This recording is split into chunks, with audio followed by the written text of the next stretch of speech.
এরকমও বলেন যে হুজুর আমার ছেলেকে আপনার মতো বানাতে চাই, আপনি কোথায় পড়েছেন, আপনার ইন ডিটেল আমাকে জানান। তো আপনাদের ছেলে মেয়ে আমাদের মতো কেন, আমাদেরকেও তারা ছাড়িয়ে যাবে, তাদের ক্যারিয়ার আরো অনেক ব্রাইট হবে, আমরা দোয়া করি। অনেক মা বাবার কাছ থেকে, মানে প্যারেন্টস যারা আছে, অভিভাবকদের কাছ থেকে অনেক অনেক প্রশ্ন পাই। তারা তাদের ছেলে মেয়েদেরকে মানুষ করার ব্যাপারে খুব উদ্বিগ্ন।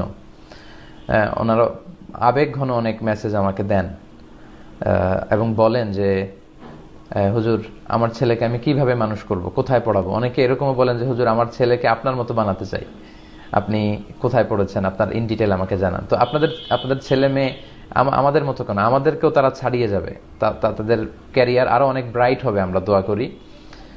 তো সেক্ষেত্রে আমার ক্যারিয়ার নিয়ে অনেকে আমাকে ফোন দিচ্ছেন, ফোন দেওয়ার কারণে লাইভের আলোচনাটাতে অনেক ডিস্টার্ব হয়ে যাচ্ছে। তো মেহরবানি করে এখন কেউ ফোন দিবেন না, 1 ঘন্টা পরে ফোন দিলে ফোনগুলো রিসিভ করা হবে ইনশাআল্লাহ। তো অনেকে বলে যে আমি কোথায় পড়েছি। আমি পড়াশোনা করেছি দারুন নাজাত সিদ্দিকিয়া কামিল মাদ্রাসায়, তারপরে পড়েছি আল আজহার ইউনিভার্সিটি থেকে ব্যাচেলর করেছি মিশরে, এবং ইন্টারন্যাশনাল ইসলামিক ইউনিভার্সিটি মালয়েশিয়া থেকে মাস্টার্স এমফিল করে এখন পিএইচডিতে আছে। তো আপনার ছেলেকে যে আমি যেখানে পড়েছি ওখানেই পড়াতে হবে নট নেসেসারি, আরো অনেক প্রতিষ্ঠান আছে সেগুলোতে আপনারা পড়াতে পারেন।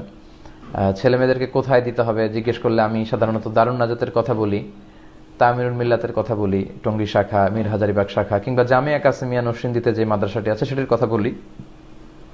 উত্তরাতে তানজিমুল উম্মাহ আছে, ভালো একটি প্রতিষ্ঠান, সেখানে দেওয়া যেতে পারে। লালমাটিয়াতে এভারোজ ইন্টারন্যাশনাল আছে, ইংলিশ মিডিয়ামের একটি মাদ্রাসা, তো সেখানে আবার খরচ খুব বেশি। তো এই প্রতিষ্ঠানগুলোর কথা আমরা বলি। আসলে আমরা যে প্রতিষ্ঠানে পড়েছি সেগুলোতেই পড়াতে হবে এমনটা নয়। আপনি যে লোকেশনে থাকেন, যে এলাকাতে থাকেন, সে এলাকার যে ভালো ভালো প্রতিষ্ঠানগুলো আছে সে ভালো প্রতিষ্ঠানগুলোতে আপনারা দিতে পারেন। আসলে বিষয় হচ্ছে ছোটবেলা থেকে খুব সচেতনভাবে আবুল কালাম আজাদ ভাই, আপনি রেগুলার ফোন দিয়ে যাচ্ছেন, মানে কন্টিনিউয়াস, আমি বারবার কেটে দিচ্ছি, আপনি পরে ফোন দিবেন মেহরবানি করে। তো আপনি যে লোকেশনে আছেন সেই লোকেশনের যে ভালো প্রতিষ্ঠান সেখানে দিলেই চলবে। আর ছোটবেলা থেকে একটু সচেতনভাবে ছেলেকে মানুষ করতে হবে এবং ছেলের মধ্যে স্পিরিটটা আনতে হবে যে তোমাকে মুক্ত স্বাধীন চিন্তা নিয়ে পড়াশোনা করতে হবে। ভালো কথা, জ্ঞানের কথা, কল্যাণের কথা যেখানেই পাও সেখান থেকে তোমাকে কালেক্ট করতে হবে। আল হিকমাতু দাল্লাতুল মুমিন ফাহাইসু ওয়াজাদাহা ফাহু আহাক্কু বিহা।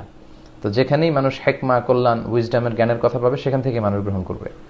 তো এইভাবে যদি ছোটবেলা থেকে আপনারা ছেলেমেয়েদেরকে মানুষ করতে পারেন, এবং ঘরে কিন্তু একটা পড়াশোনার পরিবেশ রাখতে হবে, তখন দেখা যাবে যে ঠিকই ফ্যামিলি থেকে সে শিখছে, প্রতিষ্ঠান থেকে শিখছে, এভাবে সে একজন আলোকিত মানুষ হবে। তো আপনাদের ছেলেমেয়েরা শিক্ষিত হোক, সুশিক্ষিত হোক, আপনাদের মুখ উজ্জ্বল করুক, দেশের কল্যাণ বয়ে নিয়ে আসুক, তারা দেশপ্রেমিক হোক এবং তারা খুব ব্রাইট ক্যারিয়ার করুক, আমরা সেই কামনাই করছি। بارك الله لكما وبارك عليكما وجمع بينكما في خير. بارك الله لكما وبارك عليكما وجمع بينكما في خير. بارك الله لكما وبارك عليكما وجمع بينكما في خير.